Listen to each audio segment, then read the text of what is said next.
Hello, Brian. Congratulations on the show you do, and best of luck with everything that comes along. Continue to follow your dreams. That's awesome. I'm going to make an announcement straight out of Rampage just for your show. Here we go. I'm going to get into announcer mode and welcome you to the WSE Lounge. So here we go. Hi, I'm Justin Roberts, and I want to welcome you to the WSE Lounge hosted by Brian Vaughn.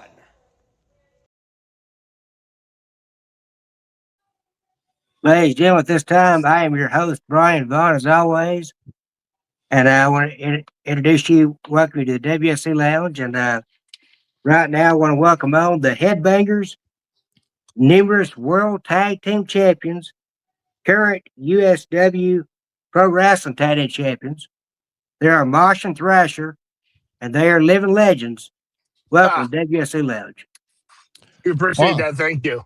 Well, I don't know about the living legends part, but I'll take it. Yes. We'll take anything we can get. Yes. Yeah, I don't think you get sued by Larry Zbyszko. What's that? I said I don't think you get sued by Larry Zbyszko. Oh, no. You know, living legends. Yeah. That's his whole gimmick. We don't want to steal his gimmick.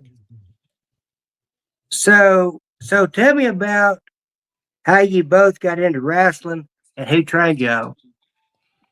Oh, wow. I guess I'll go first since I started in 1991 at the Monster Factory in New Jersey. What it was a training school that Larry had in Paulsboro, New Jersey. He sent out like postcards to all the graduating seniors of the classes and stuff like that. So I got a postcard. I wasn't really a big wrestling fan. I wasn't really into it. I watched it occasionally at best. But then I went through computer learning school. I went to, I got a computer degree, blah, blah, blah. I hated it. 2 years later, I showed up at the Monster Factory, 6'4", 180 pounds, 170 pounds. Just a kid that just, was intrigued, was just intrigued by the whole wrestling persona. So long story short, I went in, I was blown away by everything. Larry doesn't accept all tryout-ees that come in. He selects the ones that he wants to work with because you're going to carry his name throughout the rest of your days in wrestling, and he doesn't want to suck. So he went in, I went in, I met with him. I said, hey, listen, let me learn how to do all these flips and jumps and stuff like that at 225, and let me come back. And he's like, kid, it's a lot easier to teach you how to do all that stuff at 190 than it is 225. Made all the sense in the world. I gave him $1,500 down and $100 a week for the next 15 weeks, and that was it. I was hooked. As soon as I got in that ring and hit the ropes and everything else like that, I was hooked. Wow. You kind of sound like Samoa Joe there, doing all those flips and move stuff, been that heavy, Yeah, Yeah, okay. I wasn't, Chaz was the wrestling fan and, he followed it. And when I mean occasionally, I maybe watched it once, maybe twice a month. It depends. So, yeah, I wasn't a big fan, but, I played football in high school. I wrestled in high school.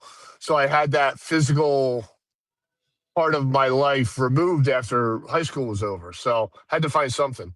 And this was a better choice than jail. Are you sure? Yeah, right.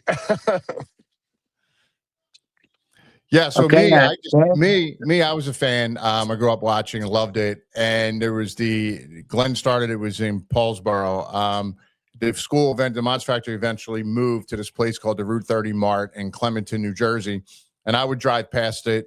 And every now and then there'd be this big giant white truck out front and spray painted on the side of it said Pro Wrestling Saturday night, 8 p.m. So one Saturday night I had nothing to do. So I was like, oh, let me go in here and check this wrestling out. And I went in and was just, I was blown away because it's not what I expected. I had never, at that point, I had never seen an indie show. I didn't know what indie wrestling was. The only thing I knew was WWF and WCW. And, WCW and WWF had lights and production and cameras and music and all this stuff. And granted, there was some lights and there was music at this show I went to, but it just wasn't what I expected. The guys in WWF are, larger than life and they're polished workers. And what I didn't realize was that I was watching, basically a school. That I didn't realize it was a school there. And so I sat there, I watched it and got done. And then there was this dork as their champion called the Spider. And after the show, I saw him standing over by the office door. And I was like, I got to find out more about this, because there was WWA on the wall and the Monster Factory on a wall over here. I'm like, I got to find out what this is. And the Spider had taken his mask off, and I went over to talk to him. I was like, he looked a little familiar. And it turns out that we knew of each other because our high schools had wrestled one another. And the dork Spider was Glenn. Glenn was the WWA champ, and at that point he was the head trainer for the school. And I was in the same situation that he just brought up about being 6'2", 170 pounds. I was still dabbling. I was still sort of in college because I went for like one class every semester. So I was still dabbling in college. I was still dabbling in amateur wrestling. I had just got done doing a tournament. But Glenn said the same thing. I said the same thing to Glenn that he said to Larry. He's like, oh, well, let me over the summer put some weight on and come back. And I guess in the back of my mind, that was kind of my way of, getting out of it and not going back. And he said the same thing. He's like, no, it's easier to learn as you put weight on. Like, you should come down, do a tryout. And when I went to my tryout, it was actually in front of Larry's stepdaughter's class. There was like 30 kids there. And there was 5, I think there were 6 of us. And like Glenn said, Larry sat us down. He goes, listen, I don't take everybody. I only take select people. So not all of you are going to make it. And that's $3,000. I'm looking around. I'm like, that's 18 grand standing here. He's taking all of this money. But after the tryouts, he only offered 2 spots. He offered one to myself and one to this other guy, Craig. And that was it. And I always joked around with my buddies, my friends going over, because we'd go over to Philly to Spectrum to watch every month over there. And I used to joke around going, one day you'll see me in that ring. One day you'll see me in that ring. And to me, it was kind of just a joke. I just said it just to say it. But there I was in the ring. And I'm like, oh, so I was in a ring. But yeah, so again, I figured out how to pay for the school and signed up. And yeah, the rest is kind of history. Everything kind of just flowed from there. Yeah, that's how. Yeah, I mean, like Chaz was saying, like when I went there, there's like 7 to 9 people there, and they had Australian TV there doing a special in the school. So I walked in, I saw all the lights and the cameras and stuff like that, and I'm going, "Ooh, this is cool." So then, as the night went on, and you saw all these guys come out of the office going, "I had $3,000 cash," and he told me no. So he only took people that he could see some kind of athletic ability in them. So, which made a lot of sense because you, like I said, you carried the school's name and where you came from. So, yep. Yeah, well, I tell you what, that was a very interesting story by both of you, and they got you to start some wrestling. And I want to give a cheap plug real quick. I know Chad broadcasts this on Instagram Live. If you're on Instagram, give me a follow at GraceFisher83. Okay. Gotcha. Yeah, go do that. Go do what he just said if you're following on Instagram. So where did the name the Headbangers come from, and how was the team formed? So I'll let me start off by saying, like, the way the team was formed. So I, like Chaz said, I was the head trainer at the time, so I trained Chaz, and we just bonded right away because, like he said, we kind of knew of each other without knowing each other from high school wrestling. So we bonded really fast. And it was so funny because I told Larry, I said, I think I'm just going to start a tag team and everything else. And he was totally 100% against it. He's like, how many tag team matches are on a card? 1, maybe 2 tops. He goes, you're limiting the chance that you have to be booked on a show for only 1 or 2 matches when the card could have 7, 8, 9 matches. So you're limiting your chances of being booked on shows. And I was like, nah, I wanted to go to all these places, but I never wanted to go alone. Like I wanted to go to USWA. I wanted to go out to different places where they had territories still back then in the early 90s. But I never wanted to go alone because it's a scary world out there. He So, needed his handheld. yes. So once we got together, it made everything so much easier. You know, I had like the connections with, you know, Jim Cornette and Jerry the King Lawler and things like that. And, you know, then when we got together, we first tag team as the Spiders. And we went down to Memphis, we went to Smoky Mountain, we went all over the place to hone the craft. And then we went over to Smoky, and Chaz can pick the story up for me. He tells the story better.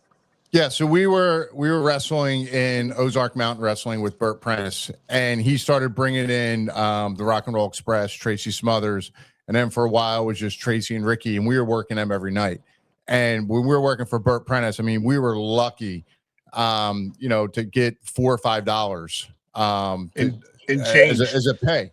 There was one night I did a cage match, and it was the biggest house we had. And I'm thinking like, oh my God, this is great. I'm actually going to get paid. Now, when I say I'm actually going to get paid, I was expecting like $30 or $40, which would have been a gold mine compared to what Burt was paying us. But at the end of the night, I was handed an envelope, and I opened it up, and there was a Post-it inside it, and it said payoff $3 minus $1, or $5 minus $1 for hot dog, $1 for soda, and there was $3 in nickels and dimes in this freaking envelope. Yeah. And so we were like, this is terrible. But we were working, you know, 4 or 5 nights a week. So it gave us a chance to be in the ring every night. So fast forward, he starts bringing in some names. And, you know, we hit it off with Ricky and Robert. You know, Tracy Smothers is amazing. And so they started going back and telling Cornette about us. And, you know, Cornette had an idea about us because, you know, he knew Glenn before. We had done shows with him up in the Northeast. And all of a sudden one day we got a call from Cornette. And he said to us, he goes, hey, he goes, I had the gangsters here. He goes, they're going to be finishing up. So I have a spot open. He goes, I'd like to bring you guys in. And we're like, we're in. And he goes, well, hear me out. He said, he goes, you know, I want to bring you guys in. He goes, there's only one caveat to it is I don't like masked wrestlers. Because as the Spiders, we wore hoods. We wore masks. And he goes, I don't like the hoods. We're like, okay, well, that's kind of a problem because we wrestle with masks on. And he said, he goes, well, he goes, I had this idea. He said, I was up in New York, which there's 2 things funny about here. The first part is Cornette in New York is funny. He goes, but I was at a Glenn Danzig concert. And funnier. Yeah. And he was like, you know, they were, it was this heavy metal, loud, obnoxious music. He said they were like diving off the stage. They were spitting on each other. He said some of the guys were wearing makeup and dresses. He goes, I just think with you guys being from the Northeast and how you are, you know, just maybe a way to bring you in. He goes, I don't know if it'll work or not. You don't have to do it. You know, maybe we come up with something else. And I stopped him and I said, Jimmy, I know exactly what you're talking about. I said, I've been to the bank in Philly. I said, I've been in the mosh pits. I've dove off the stages. I go, I know exactly what you're talking about. I said, the makeup and dresses thing, maybe, you know, he goes, no. He goes, you don't have to get that extreme. I'm just, you know, telling you about it. And we were like, all right. And Glenn was a little hesitant at first because, you know, he had a lot of time invested in the Spider. And then, you know, him and I together had a couple of years invested in it.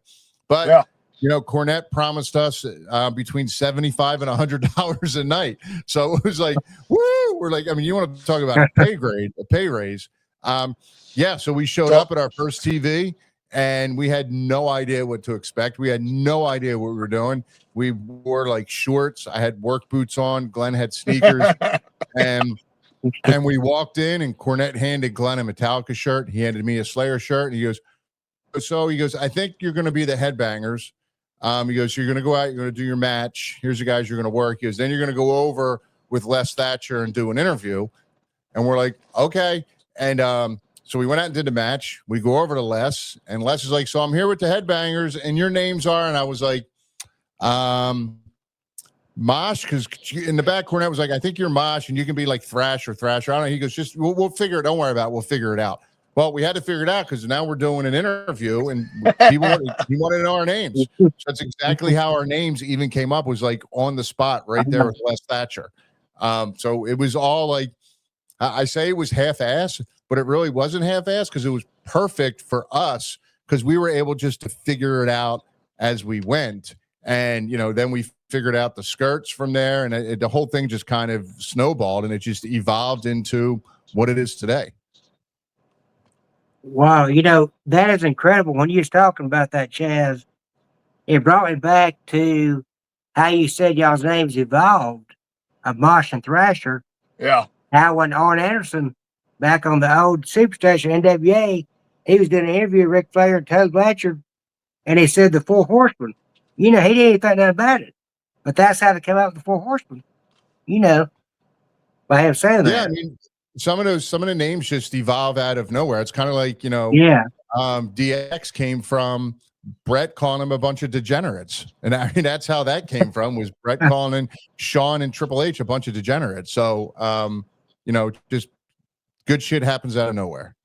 Yeah, same thing with Steve Austin in 316. That was off the cuff. That was just in the moment of time. Yes.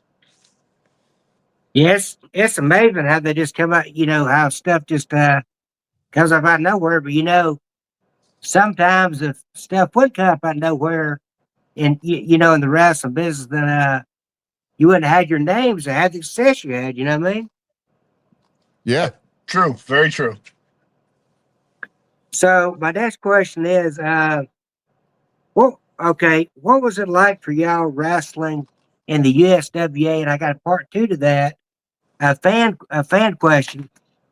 Jammin' Music Man, he wants to know who were some of the teams that y'all enjoyed working with in the USWA and Smoky Mountain Wrestling, and also what are some memorable matches from those territories? So I'll say for USWA, for my side, I would say the Rotten Brothers, and then USWA, Ricky and Robert, 100% all the time. Okay.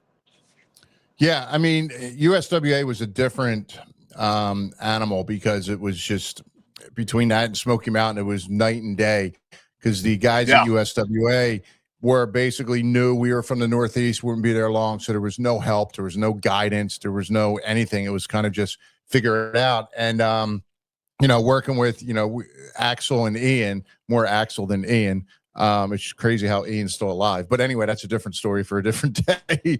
Axel was great. Axel was so helpful, so they were afraid. I mean, working in Eliminators was fun. I learned not to take an early bump where you'd get clothesline in the mouth and get knocked out. But yeah, between that and Smoky Mountain was a totally different animal, because we had Tracy and Dirty White Boy Tony Anthony, and then we had Rock and Roll Express, and you had Cornette, you had the Heavenly Bodies, you had Al Snow, you had Brad Armstrong. You'd get you'd get done a match, and they would all pull you aside. USWA, you got done a match, and so two totally different things. But Smoky Mountain, we learned so much. I mean, you have the Heavenly Bodies and Ricky and Robert pulling you aside after a match. I mean, it's just, how do you not get better?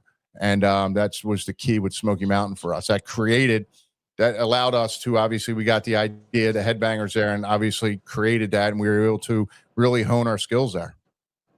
Hey, you don't know how you don't get better just being in the locker room full of those guys.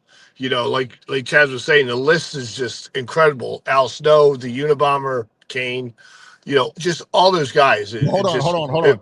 Unabomb, not Unabomber. That's a totally different. Unabomb. Whatever. Jesus. That's a serial killer. So, something I want to know, did y'all ever get a chance to work with the Thrill Seekers? Chris Jericho and Lance Storm? Did not. No, they were gone before we got there. Yeah, they were gone.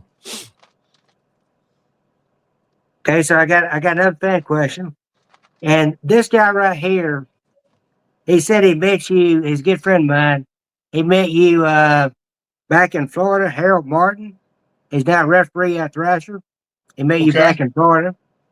And he said, was there any tag team title that y'all wish that y'all had that y'all didn't get the chance to? All of them. Every single one. Or maybe just longer, Not really, because, I mean, titles are nice, but they're also props to elevate that person to the next level. So if you don't have a belt, you're still elevated. That says something for that person. So, yeah, belts are there for two reasons. One reason is to make the wrestler, or the wrestler makes the belt. So to have it obviously is great. To be given it 20 times is a different story. Because it means you need to keep being elevated over and over and over again. If you're over without having the belts, that says something else also. And no matter what they did with us, we were over. And that's something Cornette said to us, because we were bouncing back and forth for a while between having to be heels against the oddities, and all of a sudden we have to be baby faces against the New Age Outlaws 3 days later. And when we asked Cornette about it, Cornette said, no matter what you do when you go out there, you're getting a reaction, you're getting a pop. So just go out there and be happy and just do what you're supposed to do. So that's what we did. That's it. In a nutshell. Good. So what was the flying nuns gimmick like for y'all? I know y'all end up being managed by Brother Love and all that stuff. Smokey Shotgun Saturday Night and all that stuff. I think that was a test for us at first. I think it was one of those. First of all, Vince liked creating his own gimmicks. We came in with the headbanger gimmick. We had it beforehand. So I think it was a way of him to try and create something else. It also was another way to create controversy, which gets people talking, which that it did, because the week after we debuted they flew us to Texas, and we were supposed to work at Texas. And basically the religious rights people showed up, and they were like, if the flying nuns are in there tonight, we're shutting the show down. So it created controversy, it created talk. And then we found out after the fact that it was kind of Vince's idea, that the thing was that the headbangers were so crazy, you don't know what they're going to wear. You don't know what they're going to show up in, because we wrestled, debuted as the headbangers, then we were the flying nuns, then we were the headbangers, and then we were, trying to be the flying nuns again. And then all of a sudden the flying nuns were in Times Square in New York City getting arrested because they were staring at little kids in the Disney store. It was just chaotic. It was fun. And you know what? You're there to do a job, and you do what you're asked. You do what you're told to do. And that's what we did. And we just made the best of it. Yeah, and I'm not going to lie. When it was presented to me, at least, I was like, yeah, this is weird. Especially when Vince, you're getting ready to go out for the first appearance of the nuns, and he's taking tablecloths off the tables and shoving them into your bras that you're wearing. He goes, no, I want them bigger and bigger and bigger. It was kind of weird, but you knew if it was Vince's idea, he was going to push his own ideas. Yeah, he's going to push his own agendas. 100%. He's going to push his own idea. Plus, we had Brother Love with us. It was weird for me because I grew up as an altar boy. So all of a sudden now I'm just this creepy nun. You know what? It was fun, and because of that, I own 2 undefeated gimmicks, so I'm okay with it. 2. Yeah. Wow. So actually, basically, you was talking about controversy. Well, I guess before Bischoff wrote the book, Controversy Creates Cash, y'all had controversy. That's right. It was. Yeah, if you missed it, I just remembered it. Okay. So I've always heard this, but I don't know if it's true. Y'all tell me. So when you get a championship in any organization, if you win a championship, you're tag team or singles competitor, and you're champion, do you take that particular belt home with you and purchase it, and then you have a replica on TV, or how's that work? No, when we were tag team champions, we were given, we had the belt, and that was the belt. It was the TV belt. It was the house show belt. It was the bring it home and do whatever you want with it at home belt. Yeah, we only had one belt. I know now it's a little different. Now they have like a TV belt, they have a house show belt. It travels with the truck. I'm guessing I'm guessing, if they had the belt, they take it home to show everybody or whatever. But when we had the belts, it was one belt and that was it. I didn't even get a felt bag with it. There was nothing. It was just a belt. Nothing. Yeah. with a broken buckle. With a broken buckle. Yes, you had the broken buckle. Yep. Wow. Okay, so now I know y'all's slogan for the Headbangers or real man wear skirts. But what I want to know, did y'all ever get any comparisons to the late Roddy Piper? No, because he Yeah, wore a kilt. he wore a Okay, kilt, but yeah, okay, he wore a kilt and he took his off. Yeah. But no, there was no, because we were very clear. I mean, if you look at what we wore, they pretty much nothing looked like a kilt. I mean, hell, we Yeah. came out in wedding gowns when we won the tag titles. So they looked nothing like a kilt. And again, he took his off, so there was really no comparison at all. And if we should ever be inducted into the Hall of Fame, we're going to bring back the wedding dresses. How funny would that be? Golly. Bring back your big cones. See, remember cones? No. No they're- cones. No No cones. I know. No. No. No I'll hold cones. up the X. I'll hold up the X. Yeah, no Never. cones. So, okay, so this is both y'all, and I want you to take your time with this question, okay? Okay. So take us down a walk down memory lane because y'all both are part of the Attitude Era. So what was it like in the Attitude Era with Vince McMahon, Vince Russo, the tragic passing of Owen Hart, and the DX, and the Monday Night Wars? So Vince McMahon was great.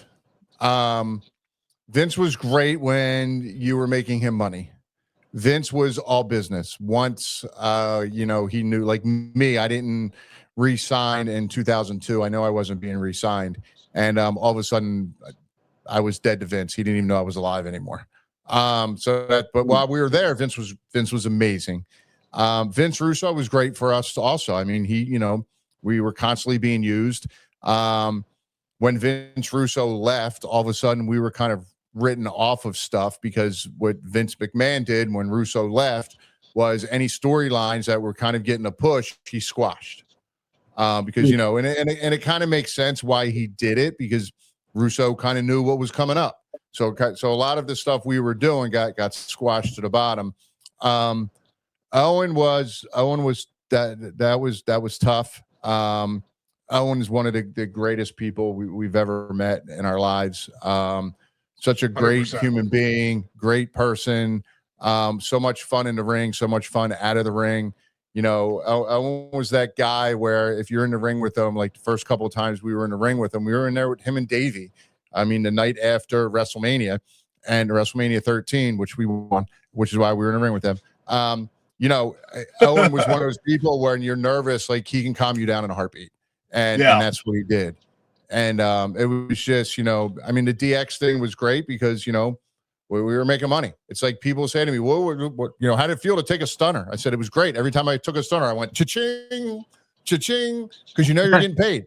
You're in that spot with Steve, you're getting paid. It was the same thing with DX. I just got asked the other day when they were doing the strip poker thing, and Sean hit me in the head with the glass pitcher. I'm like, yeah, it hurt, but it felt great because I knew I was getting paid because I was in a segment with DX, which would be on DVDs and tapes that would carry on forever. Yeah. It was a great time to be there. And, we're very fortunate that, I feel we were kind of before our time a little bit, but at the same time, I'm glad we were there when we were there during that time. Absolutely. Vince was always like one of the boys. He wanted to pull, ribs on people. He wanted to be a practical joker. He was always like one of the boys. Like Chad said, Russo was great to us. DX was DX. Everything that he said. Yeah, what more is there to say? But yeah. Well, the odd thing about it is today is Owen Hart's birthday. I seen on social media that Diane Hart, put on there today was his birthday. And yeah, I remember watching that, surreal, and I didn't know anything. When Jim Ross come on there and said that, he said that young lad, he didn't even have minutes to say, what happened, and when it happened, that was tragic, and I've still got I just got newspaper articles, of when it happened and everything, and I know it. I know it affected y'all and Jeff Jarrett, Mark Henry, and other people. But Yeah. I appreciate y'all going through the story, about the attitude there and everything. And speaking of Russo and the Martins, I had Karen Martin on last week on the show, and I had Vince Russo on back in March. And this was an added question, but I want to ask y'all, would y'all be interested in going to JCW if you got to go?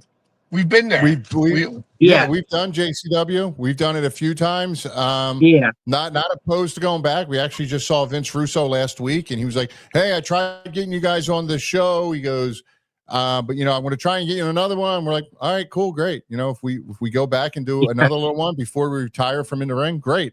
If not, then great. Either way, everything's great." So yeah. If it's meant to be, it'll be. If it's not, it's not. Kind of like Milo asking about the Hall of Fame. Hey, if it's meant to be, it'll be. If not, then it's not. Like, I have zero regrets on what we've done. Okay. So how did you guys feel winning the in WWF before it was WWE? How did you guys feel winning the NWA World Tag Team Championship from the Rock and Roll Express? Ricky Martin, Rob Gibson. It's funny because I tell everybody it's very hard to explain the feelings that you get when you like win at WrestleMania or you win a tag team belt or you win a belt from Ricky and Robert, who are undoubtedly one of the best tag teams ever to be in wrestling. It's very hard to put into words and describe it. So I really don't. When people say that, I just don't know what to say. It's a feeling like none other. I don't know. Yeah, my response to that a lot of times is, and I get heat for this sometimes, is how do you think it felt? Like if that was you, what would you think? Like Glenn said, it's hard to put it into words. And again, I grew up a big fan. I grew up, in high school watching Ricky and Robert. I went to Disney in Orlando, Disney World, and I met Ricky in 10th grade outside President's Hall, and I got a picture with him. So I got his autograph. I got a picture with him. And then I go to Smoky Mountain Wrestling, and then I meet him, and now I'm wrestling him. And then I took the picture back, and I had him sign the picture for me. And then we do all other shows, and we just saw Ricky a couple years ago. We did the NWA show. The crazy part about it, I mean, it's hard to put it again. It's hard to put into words when you win something like that. But the really cool part about it now is, and Glenn and I talk about this all the time, is Ricky and Robert are friends of ours. Like I could call them right now, they'd answer the phone. Demolition has become friends of ours. Powers of Pain have become friends of ours. Like all these teams that I grew up watching, we're all friends now. And that's the part that's mind blowing.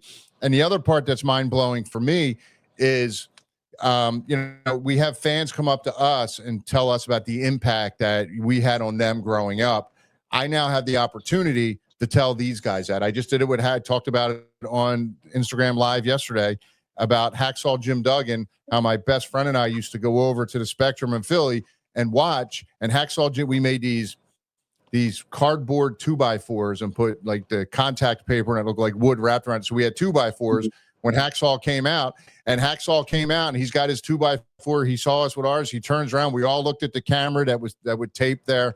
And then we're all yelling the ho. And then my friend and I dropped it. I'm able to share this story with Hacksaw. And Hacksaw looks at me, he goes, "Great, you stole my steam." Like, thanks, asshole. But I'm able to, like, as fans share it with us, I'm able to share it back, and we're all friends now. So the whole full circle thing, and then obviously going over, when we won the WWF tag titles, it was against the Godwins, the Legion of Doom, and Owen and Davey Boy. So all legends and all people that I watched before I got into wrestling. So it's really hard to put it into words, but at the same time, it's really cool that we're all friends now, that we've been able to become friends with people that I grew up watching. That's amazing. I was just thinking when you said that, when I had Ricky Martin on a couple years ago, I told Ricky, I said, I've been watching you and Robert since I was a kid. And I said, I'm 43 now. But I said, I've been watching y'all since I was a kid. I said, y'all still get it. I mean, y'all go out there like spring chickens, just jumping all the ring and everything. He said, yeah. It's But like riding a bike. yes, it's amazing though. I mean, it's amazing. And one thing I wish that they would have put on DVD, but they never have. They just have clips of it. And I don't even know if that at that time in that territory if they actually filmed the whole match. But where Marty Jannetty and Shawn Michaels, the Rockers, fought Robert Gibbs and Ricky Martin, the Rockers Express. That would have been a Oh, good wow. match, say on I would have loved to DVD. see that. Yeah, I'd Yeah, that love would to have been see a good that. match. Yeah. I mean, they wrestle one time, but it's like a clip thing. And like the USWA, I believe it was. So, how did the Headbangers end up splitting up? I had knee surgery. Okay. Well, Very easy. okay, That's what it very easy. was. Yeah. Uh, I tore my ACL, my meniscus. I uh-huh. dislocated my knee joint, so I had to get ACL replacement, meniscus repair. Um, and then 3 weeks after the first surgery, they had to go back in to redo the meniscus. So I was out probably a good 9 to 10 months. Wow. That's how it happened. So Chaz, I know that you had a gimmick of when Thrasher was out. You had a gimmick of Beaver Cleavage, a rip off of Leave It Beaver television show. So how'd that feel, sir? How did it go? I had never really done singles before, so I was excited to try that out. The gimmick, with the sexual harassment stuff that Sable was bringing up, Owen's tragedy, they all at that point, anything that was like on the fence of being, kind of sketchy, they just kind of killed off. But again, it's another undefeated gimmick I have. So and I'm really hoping, because we have this new agreement with WWE with the action figures, which we have new action figures. They're in Walmart. You can go get them now. I'm hoping they come out with a Beaver Cleavage action figure. I think that would be amazing. I think that would be awesome. That would be crazy. That would be great. Would love it. That'd be nuts if they had somebody playing Wally and Gene Cleaver and Ward Cleaver. Yeah, listen. Eddie Haskell. Wow. Yeah. I can see Thrasher playing Eddie Haskell.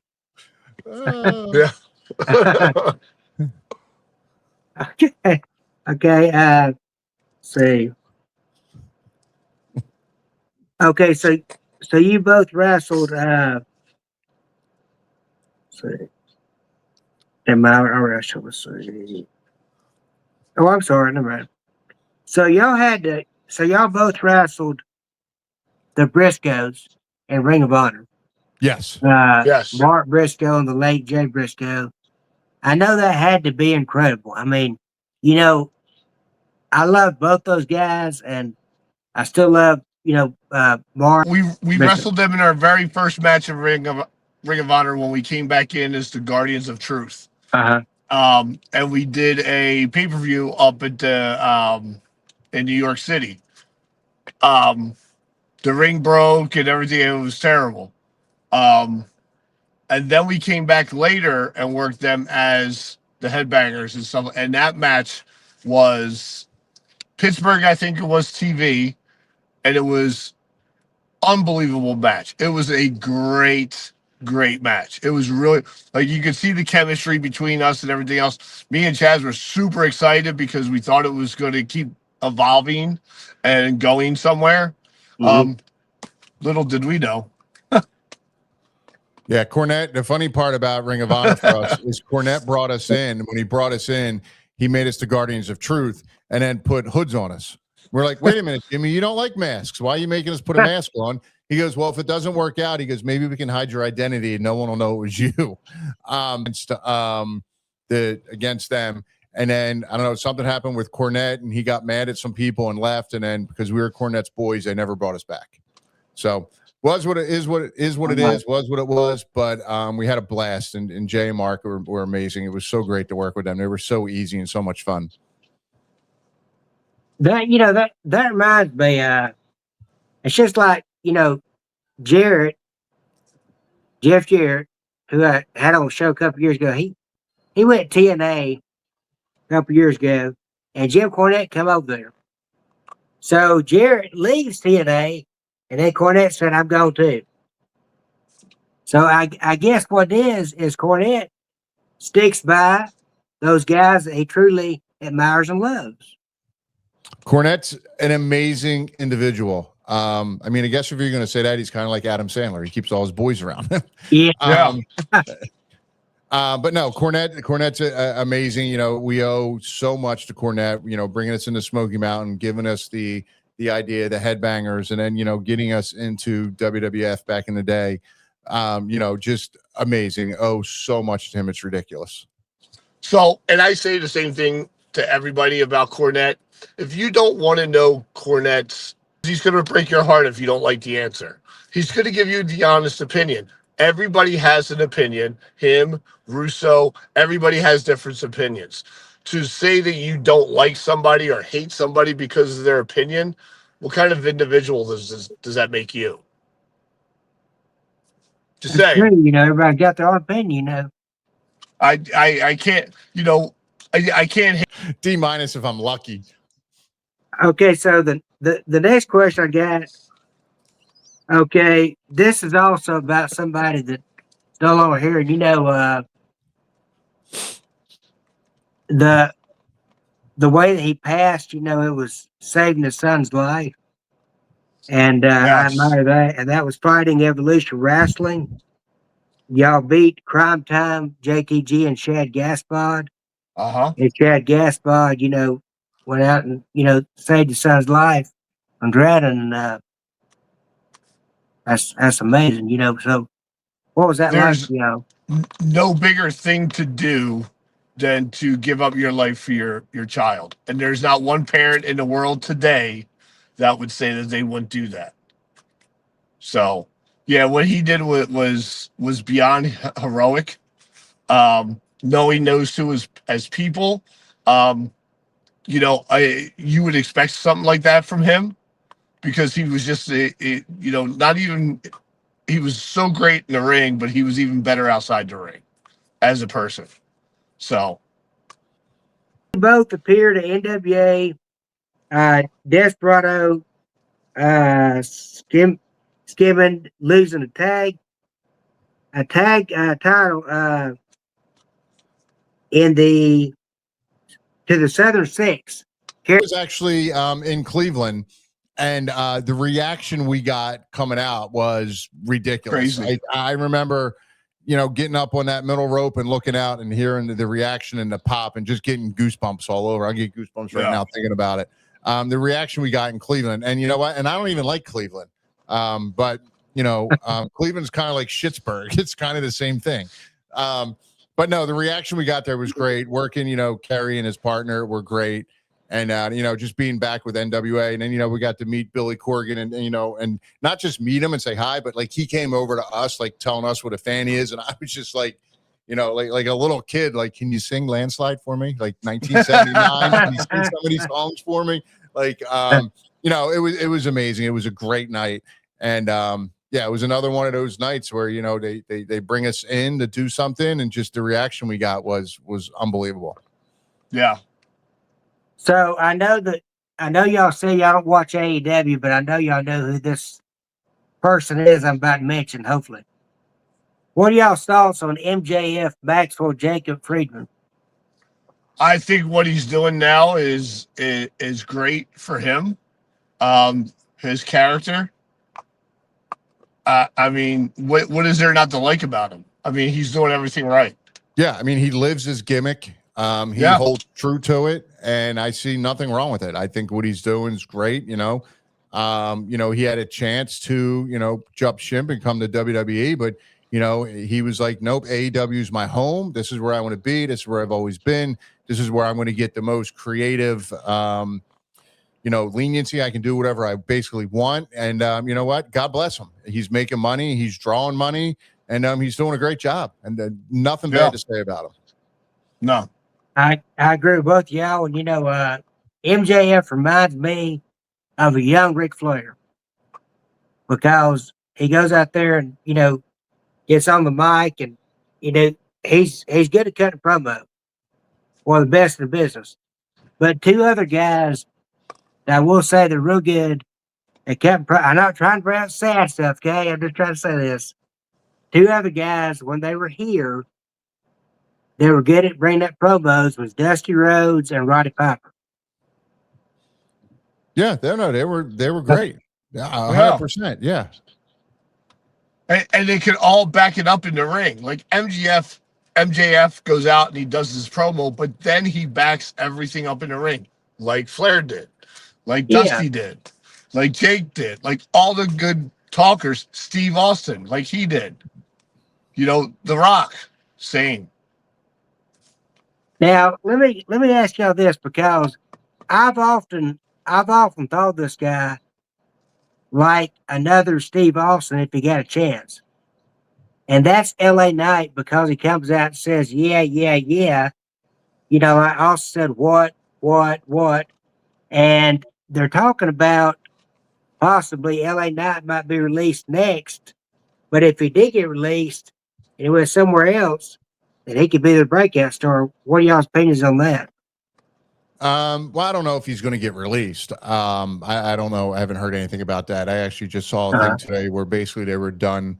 TKO was done cleaning house for whatever their budget purposes were or are. I mean, it's he's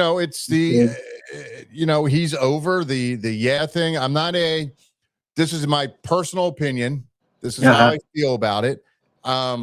I'm not a fan of. I'm in the middle of an angle and a storyline, and I'm pissed off at someone, but I have to get my catchphrase in. Stone Cold doing his what was like a comical thing. He did it, but when that's one of the things I like about Joe Hendry right now. He's kind of evolved himself into doing his little catchphrases and his little spin around and smile, like he's still doing a little spin around, but now he'll have that pissed off look on his face. I'm just not a fan of I got to get my catchphrase in or I got to do this or do that, especially when I'm in the middle of an angle. But again, it's working for him, and WWE office is letting him do it. So great. I think anywhere he goes, he's going to have a following, and if he stays where he is, he'll be fine. If he goes somewhere else, he'll be fine. He's got a following already. I mean, he had a following before he came into WWE. So. And he can work his ass off. His in-ring skills are phenomenal. They're really, really good. So yeah, I agree with Chaz when he's saying that no matter where he goes, he'll be popular. Okay, and another thing I want to bring up real quickly, Thrasher. You wrestled a good friend of mine a couple of years ago, and you probably know. I'm sure He's you know him too. He's not going to remember. Rob Kelly, the Strobe. Remember Rob Kelly, the Strobe? Rob Kelly, the Strobe. Papa Strobe. Papa Strobe. Yeah. You don't I wrestled remember. him like no, I did. I wrestled. No, you don't. I went to Virginia. What's he look like? You were away. What's he look You know like? the maestro, David Steggy. No, not you, Brian. Glenn. Glenn doesn't remember. Yes. He has black hair. He has like a biker kind of gimmick. Yeah. Oh, that's generic. He also wrestled for WCW. Yes. I worked him in a match. It could change for a couple of reasons. One reason is this right here. I'm not sure if I will be 100% by then, and I want no restrictions in that last match.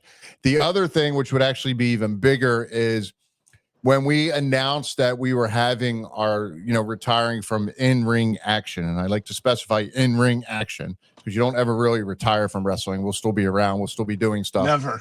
But the demand, the request for people to see us in the ring one last time has been overwhelming.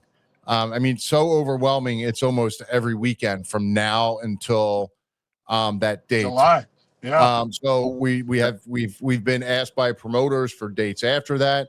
So it's kind of in flux right now. What we're exactly if that will be it, because we may, just to be fair to all the fans, it has nothing to do with us. Because I'll be 100% honest with you, I'm ready to be done in the ring.